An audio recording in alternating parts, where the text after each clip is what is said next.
கர்த்தருடைய பரிசுத்த நாமத்திற்கு மகிமை உண்டாவதாக. இந்த நாளிலும் எசேக்கியேல் தீர்க்க தரிசன சுவிசேஷ ஊழியத்தின் சார்பாக நாம் வேத பகுதியிலிருந்து சில காரியங்களை நாம் தியானிக்க போகிறோம். கேட்கிற உங்கள் ஒவ்வொருவரையும் கர்த்தர் ஆசீர்வதிப்பாராக. பிரியமானவர்களே, நீதிமொழிகள் 16ஆம் அதிகாரம் 31வது வசனத்தை நாம் வாசிப்போம். நீதியின் வழி உண்டாகும் நரைமயிரானது மகிமையான கிரீடம். பிரியமானவர்களே, இந்த நாளிலும் நரைமுடி யாரை குறிக்கும் என்று சொன்னால் வயதானவர்களை, பெரியோர்களை குறிக்கும் என்று சொல்லி நாம் பார்க்கிறோம். இந்த நாளிலே ஸ்தோத்திரம், பெரியவர்கள் நமக்கு எப்படி இருக்கிறார்கள், பெரியவர்கள் நமக்கு கிரீடமாக இருக்கிறார்கள் என்பதை பற்றி இன்னைக்கு நாம் தியானிக்க போகிறோம். இன்னைக்கு அநேக வீடுகளிலே வயதானவர்களை ஒதுக்கி வைக்கின்ற ஒரு சூழ்நிலை, தள்ளி வைக்கின்ற சூழ்நிலை, அவர்கள் சொல்லுகிற வார்த்தைகளை புறக்கணிக்கிற காரியங்களை இந்த நாளிலே பார்க்கிறோம். அப்படிப்பட்டவர்களை குறித்து, ஒதுக்கப்பட்டவர்களை குறித்து, தள்ளி வைக்கிறவர்களை குறித்து, புறக்கணிக்கிறவர்களை குறித்து வேதம் என்ன சொல்லுகிறது? அவர்களால் வேதத்திலே அநேகர் என்னென்ன நன்மைகளை பெற்றார்கள், எப்படிப்பட்ட நன்மைகளை பெற்றார்கள், எப்படி இருந்தார்கள் என்று சொல்லி நாம் பார்க்க போகிறோம். இங்கே நான் ஒரு நபரை நான் உங்களுக்கு சொல்ல விருப்பப்படுகிறேன். யார் என்று சொன்னால், பாருங்க, ஆபிரகாமுக்கு ஆண்டவர் 75 வயதிலே ஒரு வாக்குத்தத்தத்தை கொடுக்கிறார். 100 வயதுல இங்க ஈசாக்கை அங்க ஸ்தோத்திரம் ஆண்டவர் ஆபிரகாமுக்கு கொடுக்கிறதை நாம் பார்க்கிறோம். பிரியமானவர்களே, ஸ்தோத்திரம் 75 100, அப்போ 100 வயதுல ஆபிரகாம் ஈசாக்கை பெற்றெடுக்கும்படியாக கர்த்தர் உதவி செய்தார். எல்லாருக்கும் தெரிந்ததான ஒரு விஷயம். நாம் கர்த்தருக்கு மகிமை உண்டாவதாக. ஈசாக்கை பெற்றெடுத்த ஆபிரகாமுக்கு வயது 100. அப்போ அவன் ஒரு வாலிப பருவம் அடைய வேண்டும் என்று சொன்னால் அப்போ எத்தனை வருடங்கள்? ஒரு தோராயமாக நம்ம வைத்துக் கொள்ளலாம். ஒரு ஸ்தோத்திரம் 120 வயது இருக்குன்னு வச்சுக்குவோமே. இந்த 120 வயதிலையும் அங்கே ஈசாக்கு தன் தகப்பனாகிய ஆபிரகாமுக்கு கீழ்ப்படிந்து நடந்தான். அவருடைய வார்த்தைக்கு செவி கொடுத்தான். பாருங்க, இங்க ஒரு காரியத்தை பார்க்கிறோம். ஈசாக்கை ஆண்டவர் சொல்லுகிறார், எனக்கு உன் மகனை தகன பலியிட வேண்டும் என்று சொல்லும் பொழுது ஈசாக்கு அப்போ வாலிப பருவத்தில் இருக்கிறான். இங்கே தன்னுடைய தகப்பனும் கிழவனாக இருக்கிற அந்த ஆபிரகாம் ஒரு வார்த்தையை சொல்லுகிறார், மகனை இன்னைக்கு நாம் ஆண்டவருக்காக பலி செலுத்த போக வேண்டும். தன் தகப்பனுடைய வார்த்தைக்கு அவன் கீழ்ப்படிந்த நிமித்தமாய் பாருங்க, சோத்திர மலைக்கு கொண்டு போறாங்க, கைகளை கட்டுறாங்க, கால்களை கட்டுறாங்க, எல்லாருக்கும் தெரிந்த ஒரு விஷயம். ஆனால் இந்த காரியத்தில் ஒரு வார்த்தை கூட தன் தகப்பன் சொல்லுக்கு கீழ்ப்படியாமல் ஈசாக்கு இருந்ததில்லை. அதனால்தான் பிரியமானவர்களே, ஈசாக்கு பஞ்ச காலத்தில் விதை விதைத்த போது கர்த்தர் அங்கே 100 மடங்கு ஆசீர்வதிக்கிறார். இன்னைக்கு அநேக பிள்ளைகள் கர்த்தருடைய ஆசீர்வாதத்தை பெற்றுக்கொள்ள முடியாமல் இன்னைக்கு தரித்திரராய் வறுமையில் சிக்கிக் கொண்டிருக்கிறார்கள்.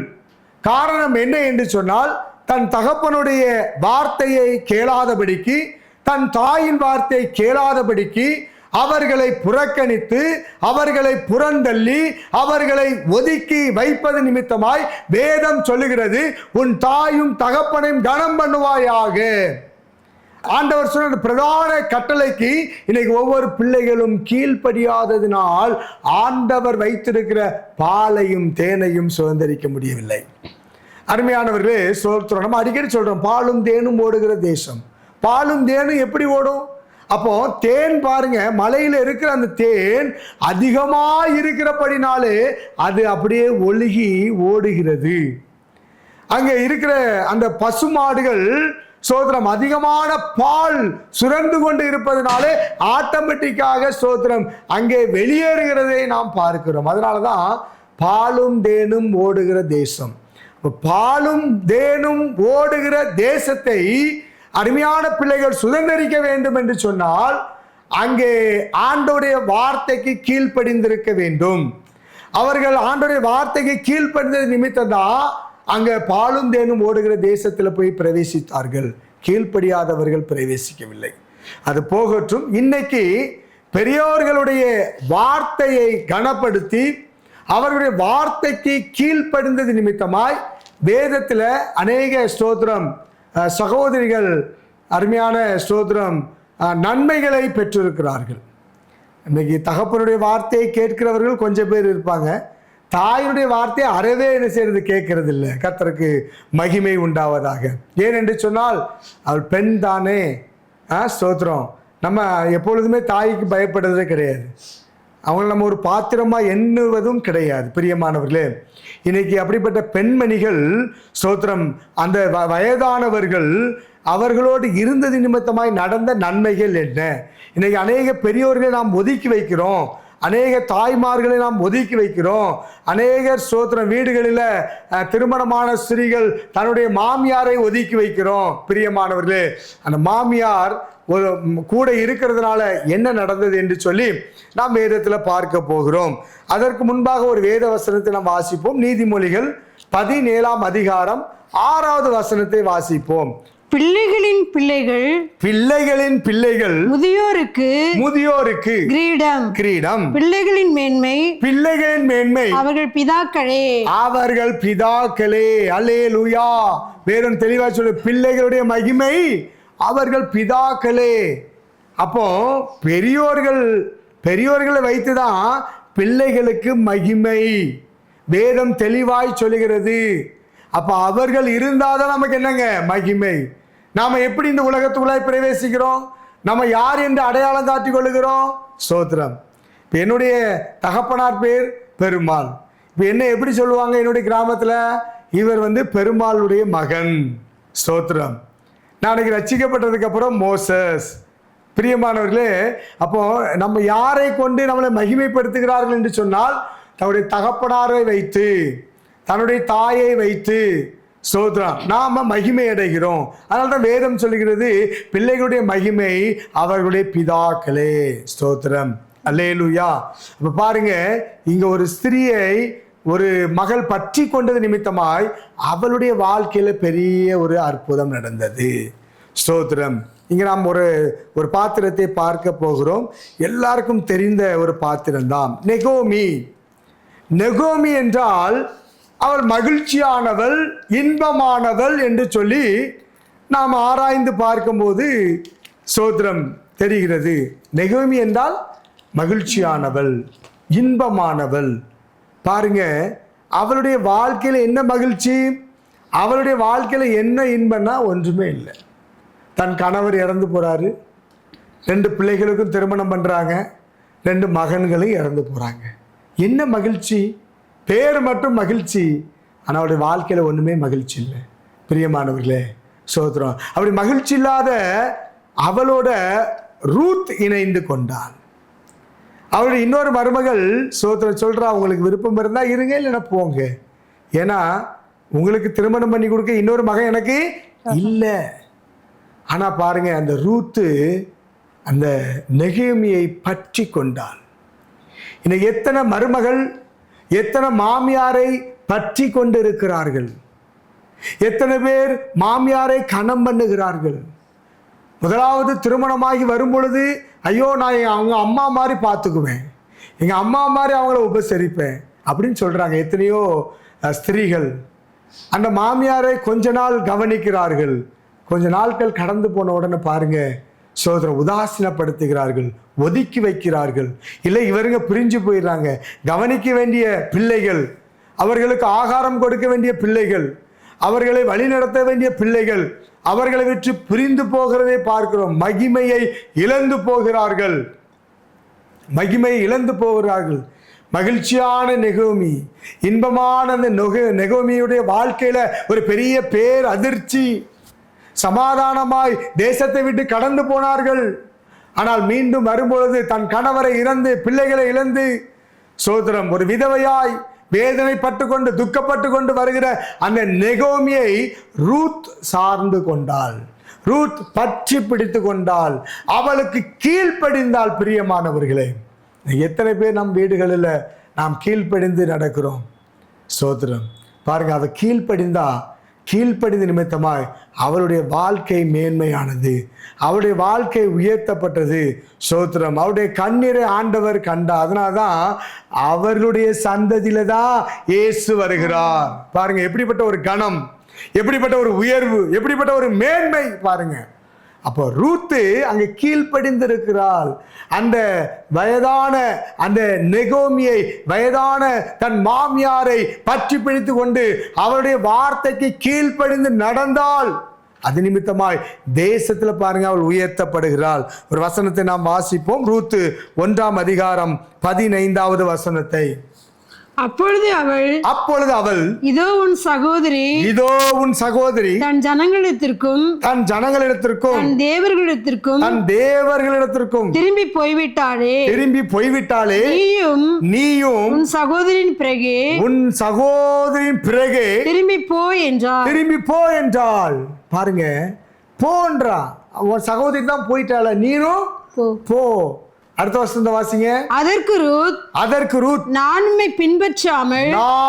உம்மை பின்பற்றாமல் உன்னை விட்டு திரும்பி போவதை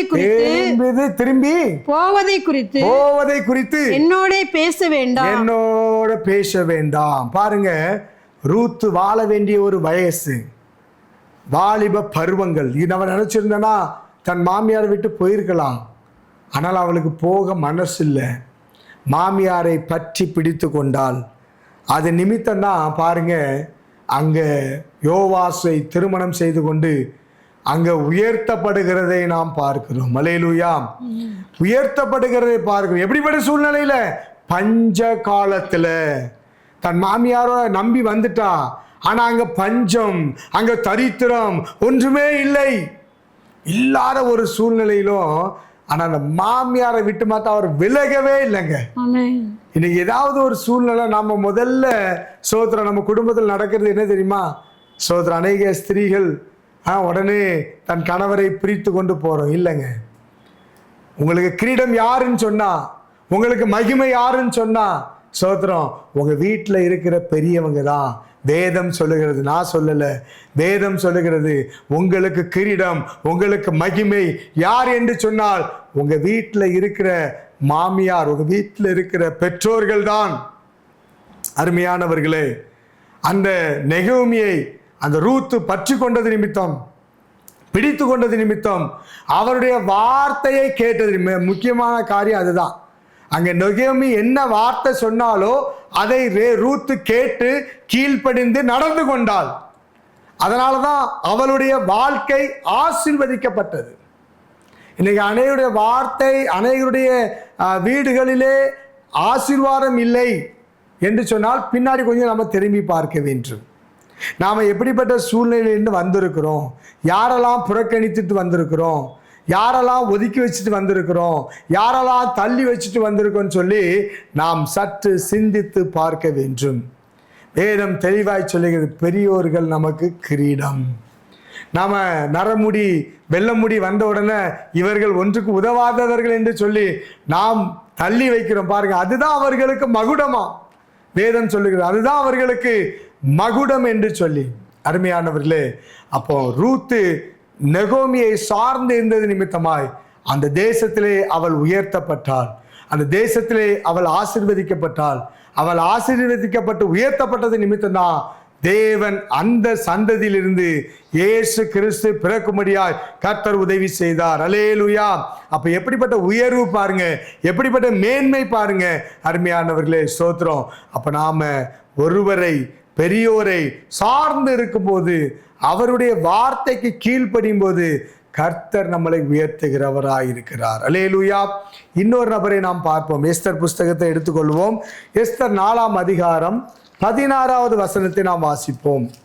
நீ போய் சூசானில் இருக்கிற யூதரை எல்லாம் கூடி வர செய்து 3 நாள் அல்லும் பகலும் 3 நாள் அல்லும் பகலும் புசியாமலும் குடியாமலும் இருந்து எனக்காக உபவாசம் பண்ணுங்கள். நானும் என் தாதிமார்களும் உபவாசம் பண்ணுவோம். விதமாக சட்டத்தை மீறி ராஜாவிடத்தில் பிரவேசித்து பிரவேசிப்பேன், நான் செத்தாலும் சாகிறேன் என்று சொல்ல சொன்னார். செத்தாலும் சாகிறேன். பாருங்க, யூத ஜனங்களுக்கு விரோதமாய் அங்க ஒரு கட்டளை பிறப்பிக்கப்பட்டது. தேசத்தில் எங்கெங்கெல்லாம் யூத ஜனங்கள் இருக்கார்களோ அவர்களெல்லாம் அழிக்கப்பட வேண்டும், அவர்களெல்லாம் கொல்லப்பட வேண்டும் என்று சொல்லி ராஜாவின் மூலமாய் ஒரு கட்டளை பிறப்பிக்கப்பட்டு அந்த கட்டளை தேசம் முழுவதும் அனுப்பப்பட்டாச்சு. இங்கே ஸ்தோத்திரம், எஸ்தருக்கு ஒரு நல்ல ஒரு வாழ்வு கிடைத்திருச்சு. எங்கேயோ கிடந்த எஸ்தரை அரண்மனை ராணியாக உயர்த்தப்பட்ட ஒரு நல்ல வாழ்வு.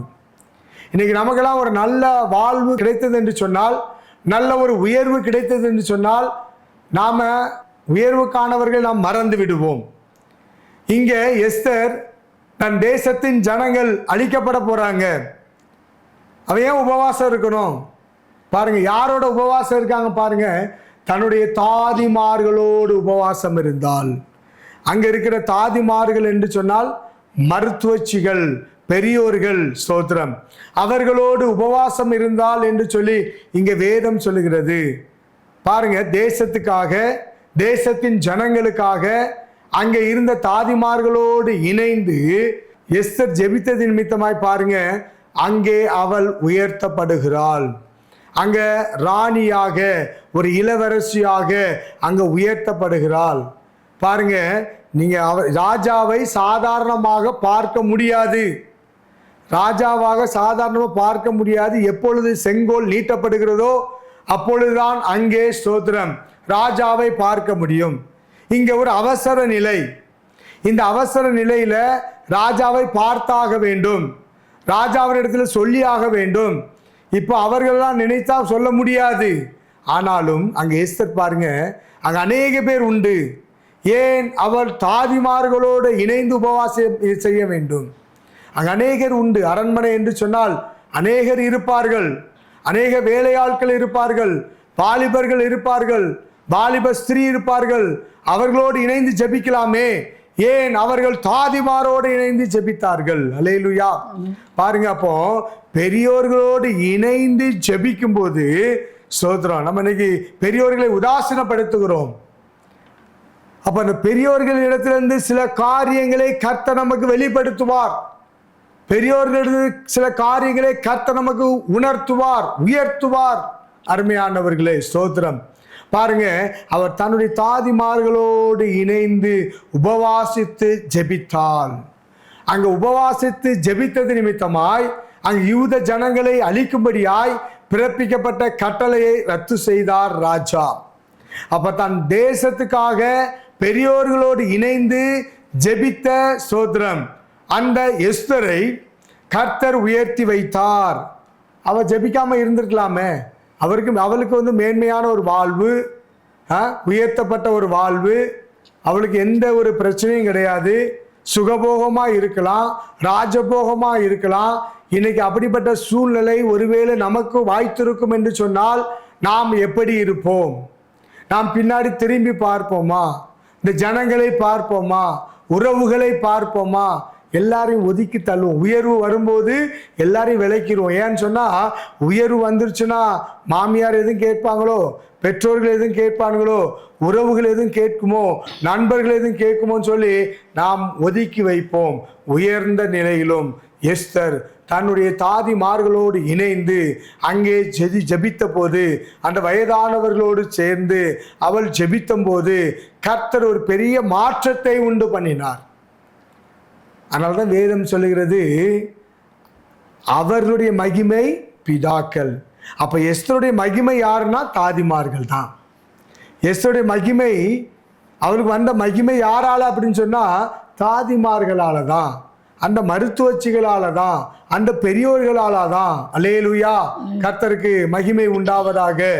பாருங்க, அப்போ பெரியோர்கள் கூட இருந்தது நிமித்தமாய் ஜெபிக்கும்படியாய் ஏவப்பட்டு ஜெபித்தால், ஜெபித்த போது கர்த்தர் ஒரு பெரிய விடுதலையை கொடுத்தார். அருமையானவர்களே சோதரா, அப்ப முதலாவது நாம் என்ன செய்ய வேண்டும் என்று சொன்னால், பெரியோருடைய வார்த்தைக்கு கீழ்ப்படிய வேண்டும், அவர்களை பற்றி பிடித்து கொள்ள வேண்டும். அந்த ரூத்தை போல அவள் அந்த நெகோமியுடைய வார்த்தைக்கு கீழ்ப்படிந்தால், நெகோமியை பற்றி பிடித்து கொண்டால், அதை செய்தது நிமித்தமாய் அவள் உயர்த்தப்பட்டாள். உயர்த்தப்பட்டது மாத்திரமல்ல, சோத்திரம், அவளுடைய சந்ததியின் மூலமாய் இந்த தேசம் முழுவதுமாய் ரட்சிக்கப்பட, இந்த உலகம் முழுவதுமாய் ரட்சிக்கப்பட உலக இரட்சகரை கர்த்தர் நமக்கு தந்தார். அல்லேலூயா. உலக இரட்சகரை நாம் பெற்றுக்கொண்டோம் என்று சொன்னால், அங்கே ஒரு ஸ்திரீ தன்னுடைய மாமியாருக்கு கீழ்ப்படிந்தது நிமித்தம், தன் மாமியாரை பற்றி பிடித்து கொண்டது நிமித்தம் அங்கு அவள் உயர்த்தப்படுகிறதை பார்க்கிறோம். உயர்த்தப்படுகிறதை பார்க்கிறோம். இங்கே தன் தேசத்தின் ஜனங்கள் அழிந்து போகிறதை பார்த்து அங்கு இருக்கிற மருத்துவச்சிகளோடு இணைந்து உபவாசம் பண்ணி ஜெபித்தது நிமித்தமாய் தேசத்தின் ஜனங்கள் பாதுகாக்கப்பட்டார்கள். தேசத்தின் ஜனங்கள் பாதுகாக்கப்பட்டதோடு மட்டுமல்லாமல் அங்கே உயர்த்தப்படுகிறதை நாம் பார்க்கிறோம். உயர்த்தப்படுகிறதை நாம் பார்க்கிறோம். அப்போ பெரியோர்கள் நமக்கு எப்படிப்பட்டவர்களாய் இருக்கிறார்கள் என்று சொன்னால், கிரீடமாய் இருக்கிறார்கள், மகிமையாய் இருக்கிறார்கள். எப்படிப்பட்ட மகிமை என்று சொன்னால், அருமையானவர்களே, நாம் பார்த்த இந்த 2 ஸ்திரீகளுக்குள்ளான மகிமையை கர்த்தர் நமக்கு தர வல்லமையுள்ள தேவனாய் இருக்கிறார். ஒருவேளை நம்ம இன்னைக்கு மகிமையை இழந்து போயிருக்கலாம். ஒருவேளை இன்னைக்கு நாம் ஒரு ஆசீர்வாதத்தை இழந்து போயிருக்கலாம். ஒருவேளை நாம இன்னைக்கு கனப்படுத்தப்படாத ஒரு சூழ்நிலையில் இருக்கலாம். அப்ப நாம அப்படி இருக்கோம் என்று சொன்னால், நாம பெரியோர்களை எப்படி வைத்திருக்கிறோம்? அவர்களுடைய வார்த்தையை நாம் எப்படி சுதந்திரித்துக் கொள்ளுகிறோம்? அவர்களை நாம் எப்படி பற்றி பிடித்து கொண்டிருக்கிறோம்? அவர்களை எப்படி நாம் அனுசரித்து போகிறோம் என்று சொல்லி நாம் சற்று சிந்தித்து பார்க்க வேண்டும். ரூத் நினைத்திருந்தால் நெகோமியை விட்டு புறப்பட்டு போயிருக்கலாம். நெகோமியை விட்டு இன்னொரு வாழ்வை தேடி போயிருக்கலாம், ஒரு வாழ்க்கையை தேடி போயிருக்கலாம். ஆனால் அவ அப்படி செய்யல. சோத்திரம். அந்த மாமியாருக்கு கீழ்ப்படிந்தால், அவருடைய வார்த்தைக்கு கீழ்ப்படிந்தால், அதை மாத்திரம் செய்யல, பற்றி பிடித்து கொண்டாள். அல்லேலூயா. நம்ம அநேக நேரத்தில் சொல்வோம், தேவனை பற்றி பிடித்து கொள்ள வேண்டும், தேவனை பற்றி பிடித்து கொள்ளணும். ஏன் பற்றி பிடித்து கொள்ளணும்? நாம நல்ல வழியில் நடப்பதற்கு, நல்ல காரியங்களை செய்வதற்கு, நாம உயர்த்தப்படுவதற்கு, நாம மேன்மையாக்கப்படுவதற்கு அவரை பற்றி பிடித்து கொள்ள வேண்டும். ஏன் பற்றி பிடித்து கொள்ள வேண்டும்? அவரிடத்தில் அநேக நல்ல காரியங்கள் இருக்கிறது. அவர்களிடத்தில் அநேக ஆசீர்வாதமான கரங்கள் இருக்கிறது. அல்லேலூயா. அதனால்தான் தேவனை பற்றி பிடித்து கொள்ள வேண்டும். ஏனோக்க பார்க்கிறோம், ஆண்டவரோடு சஞ்சரித்து கொண்டிருந்தான், எடுத்துக்கொள்ளப்பட்டான். அல்லேலூயா. அப்ப எப்படி நம் பெரியோர்கள் நமக்கு கிரீடமாய் இருக்கிறார்கள் என்று சொன்னால், சோத்திரம், நாம மகிமை அடைவதற்கு, நாம உயர்த்தப்படுவதற்கு அவர்கள் நமக்கு எப்படி இருக்காருங்க? கிரீடமாய் இருக்கிறார். சோத்திரம். இப்ப ரூத்துக்கு யாரை வைத்து ஆசீர்வாதம் என்று சொன்னால், நெகோமியை வச்சுதான் ரூத்துக்கு ஆசீர்வாதம். ரூத்தை வச்சு நெகோமிக்கு ஆசீர்வாதம் அல்ல. அல்லேலூயா. அப்ப பாருங்க, நெகோமி பெரியவர்கள், அந்த பெரியவர்கள் மூலமாய் ஒரு ஆசீர்வாதம் ரூத்துக்கு கடந்து வருகிறது. அங்க ரூத்தை கர்த்தர் மேன்மைப்படுத்துகிறார், உயர்த்துகிறார். மகிழ்ச்சியான அந்த நெகோமி இக்கட்டான ஒரு சூழ்நிலையில, எல்லாவற்றையும் ஒரு இழந்த ஒரு சூழ்நிலையில தன் மருமகள் அவளை பற்றி பிடித்து கொண்டாள். இங்கே எஸ்தர் ஒரு இக்கட்டான ஒரு சூழ்நிலையில, ஒரு அவசர பிரகடமான ஒரு சூழ்நிலையில, தேசத்தின் ஜனங்கள், யூத ஜனங்கள் அழிக்கப்பட போகிற ஒரு சூழ்நிலையில அந்த பெரியோர்களோடு இணைந்து, அந்த தாதிமார்களோடு இணைந்து அங்க ஆண்டவர் சமூகத்துல காத்திருந்து உபவாசித்து ஜெபித்தது நிமித்தமாய் அங்க உயர்த்தப்படுகிறார். அப்ப நம்ம உயர்வுக்கு யார் வேணும் அப்படின்னு சொன்னா, பணமோ காசோ பொண்ணோ பொருளோ இல்லைங்க, பெரியோர்கள் வேண்டும். அல்லேலூயா. அல்லேலூயா. அன்னைக்கு அநேகர் ஒரு முடிவு எடுக்கிறாங்க அப்படின்னு சொன்னா, வாலிபர்களோ சிறு பிள்ளைகளோ ஒரு முடிவு எடுக்கிறாங்கன்னா, அந்த முடிவு சரியானதா இருக்குமான்னு சொன்னா சில நேரங்களில் இருக்காது. அல்லேலூயா.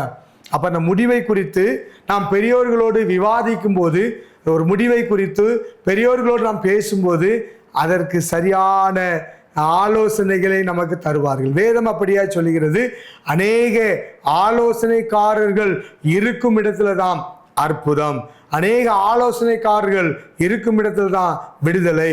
அப்போ பெரியோர்கள் நமக்கு எப்படியா இருக்கிறார்கள் என்று சொன்னால் ஆலோசனை கொடுக்கிறவர்களாய் இருக்கிறார்கள்.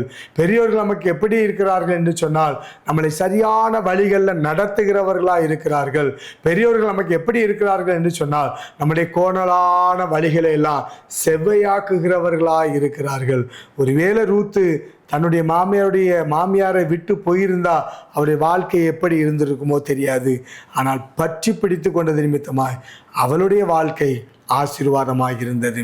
அருமையானவர்களே, இன்னைக்கு நம்முடைய வாழ்க்கை ஆசீர்வாதமாய் இருக்க வேண்டுமா? நாமளும் இந்த பூமியில் பாலும் தேனும் ஓடுகிற தேசத்தை சுதந்திரிக்க வேண்டுமா? சோத்திரம். நம்மளோடு இருக்கிற பெரியவர்களை, அந்த கிரீடத்தை நாம் என்ன செய்யணுமா?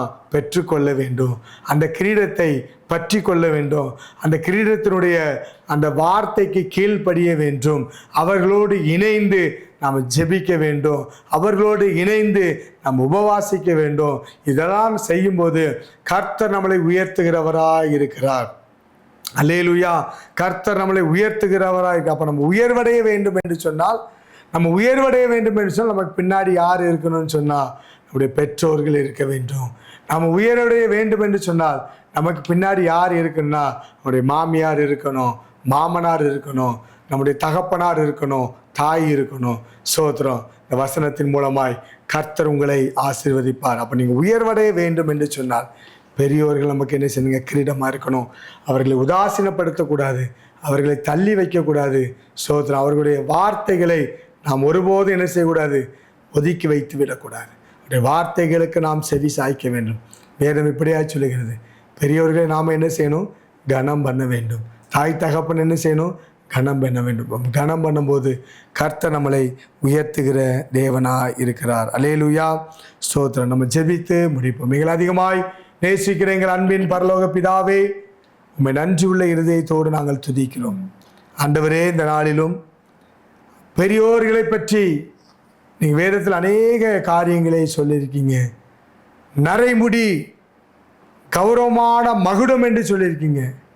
இந்த நரைமுடி யாருக்கு வரும் என்று சொன்னால் பெரியோர்களுக்கு தான் வரும். அந்த பெரியோர்களை ஆண்டவரே நீங்கள் மகுடமாய் இங்கே சொல்லியிருக்கிறதை நாங்கள் பார்க்கிறோம். கிரீடமாய் சொல்லியிருக்கிறதை நாங்கள் பார்க்கிறோம். அந்த கிரீடத்தை நாங்கள் பற்றி பிடித்து கொண்டு இந்த உலகத்தின் ஆசீர்வாதங்களையும் ஆவிக்குரிய ஆசீர்வாதங்களையும் நாங்கள் பெற்றுக்கொண்டு ஆண்டவரே ஸ்தோத்திரம், நாங்கள் மேன்மையை கர்த்தர் உதவி செய்யுங்க. ஒருவேளை யார் யாரெல்லாம் பெரியோர்களை உதாசீனப்படுத்தி ஒருவேளை இந்த ஆசீர்வாதங்களெல்லாம் இழந்து நிற்கிறார்களோ அவர்களெல்லாம் கர்த்தர் மன்னிப்பீராக. அவர்கள் எல்லாரும் யாரையெல்லாம் வெறுத்தார்களோ, யாரையெல்லாம் உதாசீனப்படுத்தினார்களோ அவர்களெல்லாம் இணைத்து கொண்டு அவர்களோடு இணைந்து ஜெபிக்க துதிக்க கர்த்தர் உதவி செய்யுங்க. அது நிமித்தமாய் பிள்ளைகள் ஆசீர்வதிக்கப்பட ஆண்டவரே நீர் உதவி செய்ய வேண்டுமாய் ஜெபிக்கிறோம். உம்முடைய நாமம் மகிமைப்படுத்தும். எல்லாவற்றையும் உடைய கரத்தில் ஒப்புக் கொடுக்கிறோம். மாறாத இயேசுவின் நாமத்தில் ஜெபிக்கிறோம் நல்ல பிதாவே.